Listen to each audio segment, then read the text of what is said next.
الحمدللہ رب العالمین والصلاة والسلام علی اشرف الانبیاء والمرسلین اما بعد۔ حضور نبی کریم صلی اللہ علیہ وسلم کی یہ عادت مبارکہ ہوا کرتی تھی کہ آپ صلی اللہ علیہ وسلم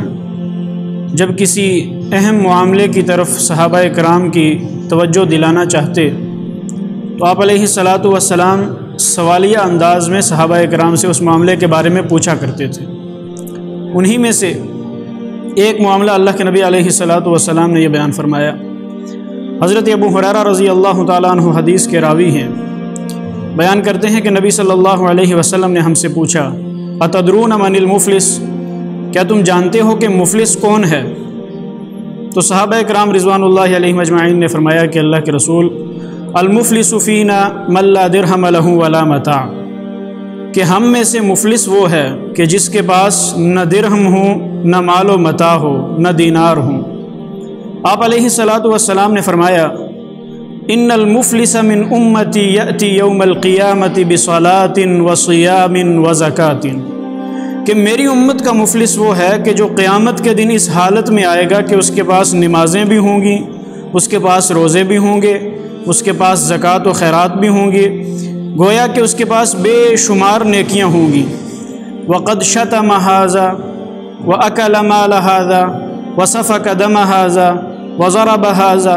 یہ وہ سارے گناہ ہیں جو وہ اس دنیا میں کر کے آیا ہے۔ وہ کیا کیا ہیں کہ وہ اتنی نیکیاں لے کر آئے گا اور اس کے پیچھے جو لوگ آ رہے ہوں گے وہ کہیں گے یا اللہ یہ وہ شخص ہے جس نے دنیا میں میرا مال کھایا تھا۔ دوسرا آئے گا یا اللہ یہ وہ شخص ہے جس نے دنیا میں مجھے مارا تھا۔ تیسرا آئے گا اللہ تعالیٰ یہ وہ شخص ہے جس نے دنیا میں میرا خون بہایا تھا۔ اور چوتھا شخص آ کے کہے گا یا اللہ اس نے میرے ساتھ ظلم اور زیادتی کی تھی۔ اللہ تعالیٰ فرشتوں کو حکم کریں گے کہ اس کے نیکیوں کو اٹھا کر ان لوگوں کو دے دی جائے کہ جو اس کے مقروض ہیں، جس پر یہ دنیا میں ظلم کرتا رہا۔ اب یہ وہ شخص ہے جو قیامت کے دن نیکیوں کے انبار لے کر آیا ہے، بے شمار نیکیاں لے کر آیا ہے، لیکن اس کے ساتھ ساتھ اس نے دنیا میں حقوق العباد کا خیال نہیں رکھا، تو اللہ تعالیٰ اس کی نیکیاں ان لوگوں میں تقسیم کر دیں گے۔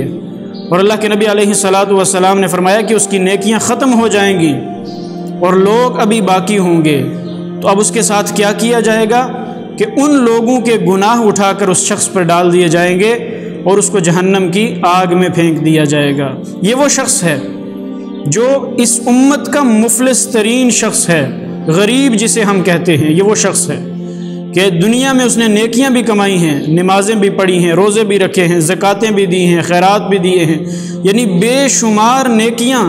اس نے کی ہیں، لیکن اس کی وہ نیکیاں اسے قیامت کے دن کام نہیں آئیں گی۔ گویا کہ اس نے وہ نیکیاں سب دوسروں کے لیے کی ہیں کہ جن کو وہ دنیا میں تکلیف دیتا رہا۔ اس حدیث سے ہمیں یہ سبق ملتا ہے